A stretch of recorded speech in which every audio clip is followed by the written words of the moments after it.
The doors were already open when I pulled into the parking lot. White ribbons on every pew, orchids lining the aisle, a string quartet warming up near the altar. My brother was getting married in 40 minutes, and I was standing outside in heels that were already starting to pinch, holding a card I'd spent 3 days writing, telling myself to breathe. I had driven 4 hours to be here. I want you to hold that number for a second. 4 hours. I left before sunrise. I stopped once for gas and a coffee I didn't finish because my hands were shaking too much to hold the cup steady. Not from nerves about the wedding. From something else. A feeling I couldn't name yet, something low and humming in my chest, like the moment before a storm when the air pressure drops and your ears pop and everything goes quiet in the wrong way. I smoothed my dress. I walked toward the entrance. That's when my sister-in-law stepped out from between the doors. She was already dressed, already perfect, her hair swept up, her gown fitted and floor-length, her expression arranged into something I can only describe as controlled. Like she had practiced this face. Like she had stood in front of a mirror and decided exactly how much of her real feelings to let show. She looked at me the way you look at a piece of furniture that's been delivered to the wrong address. "We need to talk," she said. Not hello. Not you made it. Not I'm so glad you're here. We need to talk. I want to ask you something, and I want you to be honest with yourself when you answer it. Have you ever had a moment where you already knew before a single word was spoken that something was about to happen that you couldn't take back? Where your body understood the situation before your brain caught up?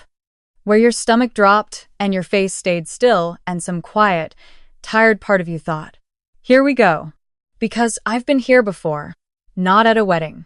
Not like this. But I know the shape of this moment. I've lived inside it my whole life. She took one step toward me, lowered her voice even though there was no one close enough to hear, and said, "I don't know who told you the ceremony was today, but your name isn't on our list. I'm going to need you to leave before the guests start arriving." I heard the words. I processed them individually. Your name isn't on our list. Each one landed separately, like stones dropped into still water. "I'm his sister," I said. She tilted her head slightly. "I know who you are. I've known about this wedding for 8 months. I understand that." She didn't blink. "But the list is finalized, seating is arranged, and we're not in a position to add anyone at this stage. I'm sorry for the confusion." She said sorry for the confusion the way people say it when they know exactly what they did and they're betting you won't make a scene in a parking lot in front of a church. She was right. I didn't make a scene. I didn't raise my voice. I didn't cry. Though I felt the pressure of it behind my eyes like something building and building with nowhere to go.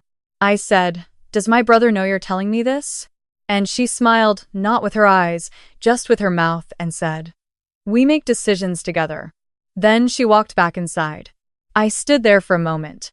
Just stood there, in the quiet parking lot, with the card in my hand and the string quartet playing something soft and meandering through the open doors.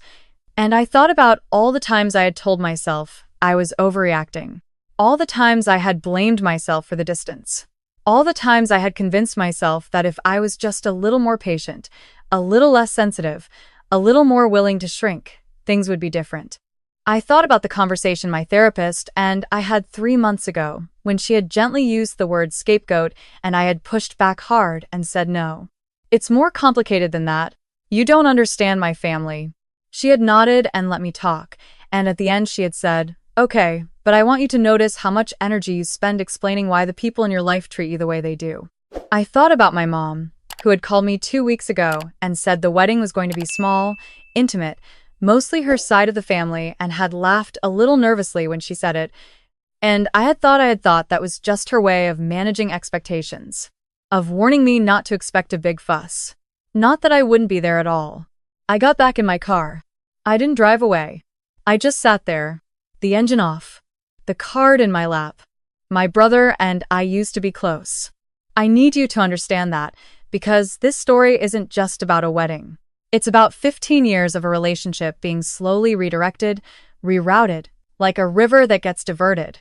So gradually you don't notice until one day you look up and you're standing in a desert wondering where the water went. He's 4 years older than me. Growing up, he was the one who drove me to school when our mom worked early shifts. He was the one who taught me to parallel park in an empty grocery store lot on a Sunday morning, laughing every time I clipped the imaginary curb he'd made out of plastic bottles.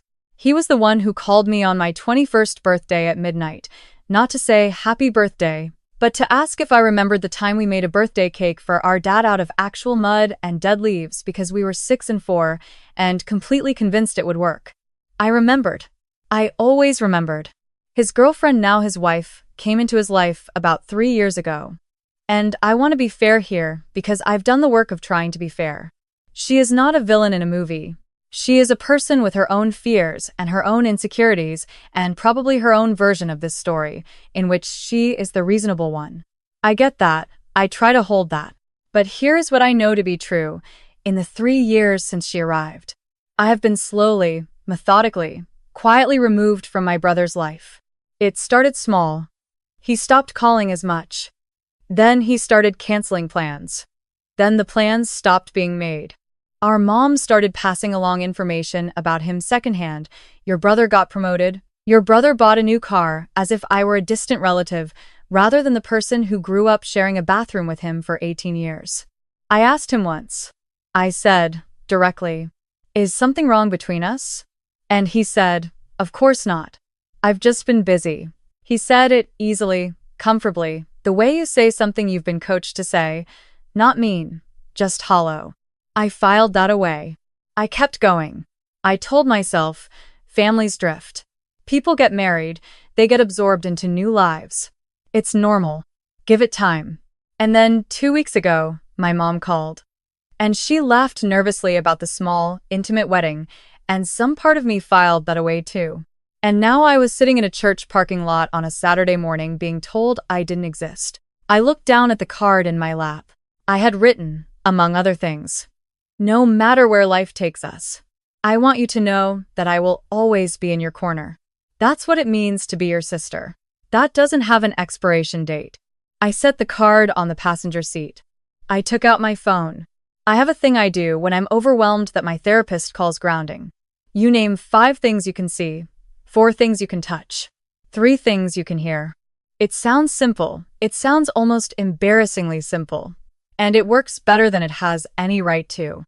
I named 5 things I could see: the parking lot, the white ribbons on the door handles, a bird on a telephone wire, my own hands, the card.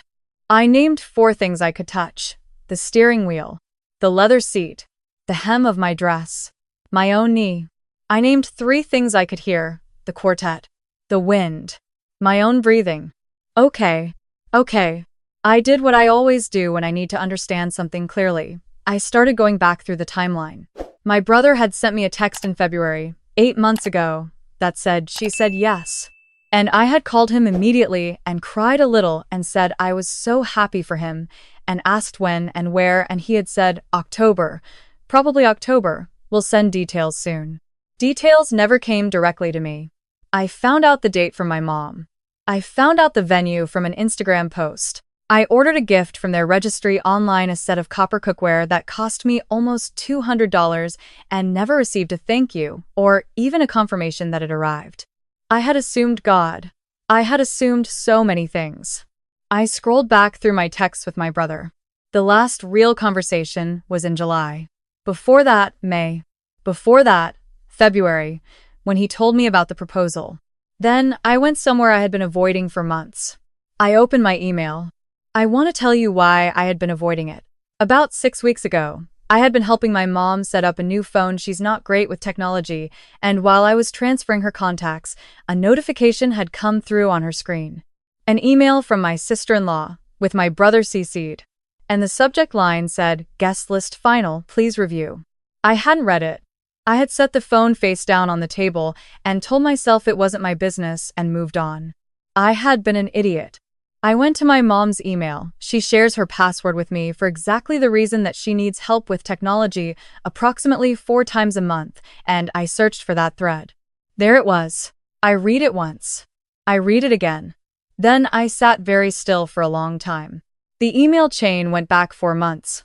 My sister-in-law, my brother, and my mom, all in the same thread, discussing the guest list, discussing seating, discussing, in careful, neutral language, The decision to keep the wedding to immediate family and close friends.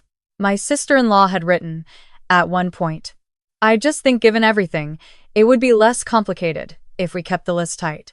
Your mom agrees, it's for the best." My mom had replied, "Yes, I think you're right. Less drama that way." My brother had replied, "Okay, that's it, that's the whole thing." That's where my seat at the table went. One word from my brother, "Okay." I put the phone down on the passenger seat next to the card. Less drama that way. I want to ask you something again. Have you ever discovered that the story people were telling about you behind your back, in emails you were never meant to see, was so far from who you actually are that it felt like they were describing a stranger? Have you ever realized that the version of you that exists in someone else's mind is a character they invented to make their own choices feel justified? Because I have never been dramatic. I have been present. I have shown up. I have called on birthdays and driven 4 hours and written cards that took me 3 days to get right. I have asked, quietly and directly, when things felt off, rather than letting resentment build. I have done the work. I have been to therapy. I have tried. And in return, I had been quietly erased, discussed in an email thread, labeled a potential source of drama, and crossed off a list. Here is what I did not do. I did not go back inside. I did not confront anyone. I did not call my brother right then and demand an explanation, even though my hands were shaking so badly I could barely hold my phone. Here is what I did do. I forwarded that email chain to myself. Just that. Just one tap. I forwarded it to my own address, and I watched the little confirmation come through, and I put my phone in my bag. Then I started the car. I drove to the hotel I'd already checked into the night before, because I had driven 4 hours and it hadn't made sense to drive back same day. I changed out of my dress. I ordered room service French toast that I ate sitting cross-legged on the bed, still in my coat because I forgot to take it off. I called my best friend, who lives in Portland, and I told her what happened, and she said several things I won't repeat here because they were not kind, but they were said with love. "What are you going to do?" she asked. "I don't know yet," I said. "Nothing today." "Nothing today is a strategy," she said. "It's a good one." My mom called at 7:30 that evening. I let it go to voicemail. She called again at 8. Then my brother called, and I let that go too, and I lay on the hotel bed and stared at the textured ceiling and listened to the sounds of the hotel around me, a cart in the hallway, someone's TV through the wall, the elevator dinging, and I thought about who I wanted to be on the other side of this. Because here's the thing no one tells you about family betrayal. The hardest part isn't the anger. Anger is almost easy. Anger has direction. It has momentum. It tells you what to do next. The hardest part is the grief. The grief of realizing that the relationship you thought you had was, at least in part, a thing you built in your own head. That you were loving someone more carefully and more fully than they were loving you back. That you were keeping a seat warm at a table they had already quietly decided to fold. That grief doesn't have direction. It just sits there. It waits. I checked out of the hotel the next morning and drove home. 4 hours. Again. Same route. Different coffee stop this time. Different bad highway radio. Same feeling of something shifting slowly in my chest, like tectonic plates rearranging themselves into a new configuration. I didn't respond to my mom's voicemails for 3 days. When I finally called back, she started with, "I hope you understand we didn't mean for it to come across." "Mom," I said. I read the email. Silence. Not a long silence. Maybe 4 seconds. But a very specific kind of silence, the silence of someone recalibrating, deciding which version of events to go with. "That was taken out of context," she said. "The email where you said less drama that way was taken out of context." Another silence. Shorter this time. "I was trying to keep the peace," she said. "You have to understand. She's going to be part of this family now, and I needed to." "You needed to what, Mom?" I said. And I said it quietly. I want to be clear about that. I was not yelling. I was not being dramatic. I was asking a real question with a real quiet voice. What exactly did you need to do that required agreeing to leave me off the invitation list and not telling me? She went a slightly different direction at that point. She said I was making this about myself. She said weddings were stressful, and I couldn't expect to understand all the pressures involved. She said my sister-in-law had concerns she didn't specify what concerns, and as the mother of the groom, she had a responsibility to support the couple. I listened to all of it. I let her finish. And then I said, I love you. I need some space right now, and I ended the call. My brother reached me 4 days after the wedding. He texted first, "Can we talk?" And I waited a full day before I responded. Not to be cruel, but because I needed to know what I wanted to say. When we finally spoke, he led with an apology that wasn't quite an apology. It had the shape of the right words in roughly the right order, but it kept deflecting toward explanation. She was stressed. The planning got overwhelming. He didn't realize I'd actually been left off the list until close to the date, and by then, it felt too complicated too. Too complicated, I repeated. I know how that sounds. Do you? I should have called you, he said. I know that. I'm sorry. And I believe him, actually. I think he is sorry. I think he made a series of small, passive choices over 3 years, each one individually justifiable, each one another step in the same direction. And he arrived somewhere he didn't fully intend to go, and is now standing there blinking in the light. The problem with that kind of sorry is that it doesn't undo the architecture. It doesn't take down what was built. You can be genuinely sorry and still have done a thing. Those two facts can coexist. I need you to understand something, I said. I'm not angry at you for having a wedding. I'm not angry at you for loving her or building a life with her. I'm telling you that I found out I was left off the list through an email I wasn't supposed to see, that our mom knew, that this was a decision that was made about me without me, and that no one thought I deserved a conversation. He was quiet for a long time. I don't know what she told you, I continued, about the concerns, about me being a source of drama, but I want you to really think about whether that matches the person you actually know. The person who showed up, who called, who drove 4 hours. More quiet. Because I will always love you, I said. That is not conditional. But I'm not going to pretend this didn't happen, and I'm not going to make it easier for everyone to move on before anyone has actually been honest. He said he needed time to think. I said okay. I said it like I meant it, because I did. Here's the thing about doing the right thing quietly. Nobody throws you a parade. Nobody puts it in an Instagram caption. There's no limo, no dramatic reveal, no moment where everyone in the room turns to look at you as justice lands. Real life doesn't work that way, and I've made my peace with that. But here's what did happen. About 6 weeks after the wedding, my sister-in-law posted a photo on social media. It was from the reception. A beautiful shot of the two of them at the head table. All golden light and flower arrangements. The comments were full of congratulations. And then someone I don't know, a friend of hers from college, I think, tagged me in the comments and wrote, "Where were you? I looked for you at the reception." I didn't respond. But my sister-in-law did. She wrote, "Oh, she wasn't able to make it, unfortunately. Wasn't able to make it." I sat with that for a long minute. The ease of it, the smoothness. The way a lie slides right into the shape of the truth and lies there quietly until no one remembers the difference. I took a screenshot. 3 days later, my brother called. Not a text, this time a real call. And his voice was different. Flatter. Like something had gone out of it. He told me that he'd found some emails. Not the same ones I found. Different ones. Earlier ones from before the wedding planning even started, going back almost 2 years between his wife and her sister, and in them she had been building a case.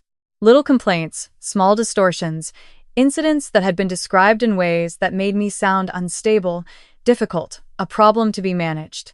She had apparently been constructing a version of me, slowly, carefully, one email at a time, and feeding it to him and to my mom until they both believed, without ever quite realizing they'd been led that distance from me was their own idea. He didn't find them on his own. His wife's sister had sent them to him. I don't know why. Maybe she had her own grievances. Maybe she had grown a conscience. Maybe she just didn't want to be part of it anymore. I don't know her reasons, and I'm not going to speculate, but she sent them, and he read them, and he called me. I don't know what to say, he told me. I know, I said. I'm so sorry. I mean that, not the kind I said before. I'm really... He stopped. Started again. I let her tell me who you were instead of knowing for myself. I let her replace my memory of you with her version of you, and I didn't even notice it happening until I saw it all laid out like that, and I thought this doesn't sound like my sister. This has never sounded like my sister. I was on my couch.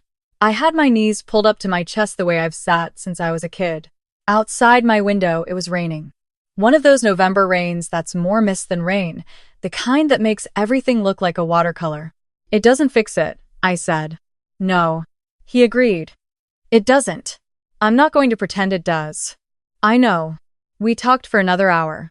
Not about solutions or plans or what happens next. Just talked. About the mud birthday cake. About the grocery store parking lot. About the time we drove through a blizzard to pick our mom up from the hospital after a minor procedure because neither of us wanted her to take a cab alone, and we were both terrible in snow, and we skidded into a snowbank 3 blocks from the hospital and had to get out and push. I laughed at that one. He laughed too. I don't know what happens now. I'm not going to tell you I do. My brother and his wife are still married, and that doesn't unknit itself. My mom and I are still in a careful, quiet rebuilding phase where we say the right things to each other and both know we haven't yet said the realer things underneath. My sister-in-law has not called me. I don't expect she will. But here is what I know. I know who I am. I know that I drove 4 hours with a handwritten card and good intentions, and I was turned away at a door, and I walked back to my car without screaming, without making a scene, without becoming the drama they had pre-labeled me as. I know that I read an email that gutted me, and I forwarded it to myself and went and ate French toast and called my best friend. I know that I asked a real question of my mother with a quiet voice and listened to all of her deflections before saying I love you and ending the call with my dignity intact. I know that the version of me they constructed unstable, difficult, dramatic. A problem does not match the person I have worked very hard, in therapy and in reflection and in the slow, unsexy daily work of becoming someone I can respect, to be. And I know that the truth has a way. Not a fast way. Not a cinematic way. Not the way you might hope for when you're sitting in a parking lot in heels that pinch, holding a card you spent 3 days writing. Watching a door close in your face. But it has a way. Someone sends an email. Someone reads something they weren't supposed to read. Someone who is content to stay silent decides, one afternoon, that they're done being silent. The truth has a way. I still have the card. I never threw it away. It's in the top drawer of my nightstand, and sometimes I take it out and read what I wrote, not because I'm holding on to something, but because I need to remember who was in that parking lot, who drove 4 hours, who loved without conditions even when conditions were all she was given back. That person is not gone. She didn't get diminished by any of this. She got clearer. And clarity, I have learned, is its own kind of power. Quiet, invisible from the outside, but solid in a way that no one can take from you, not by closing a door, not by leaving your name off a list, not by building a version of you in emails and feeding it to the people you love. I am not the story they told about me. I am still here, and I'm not going anywhere.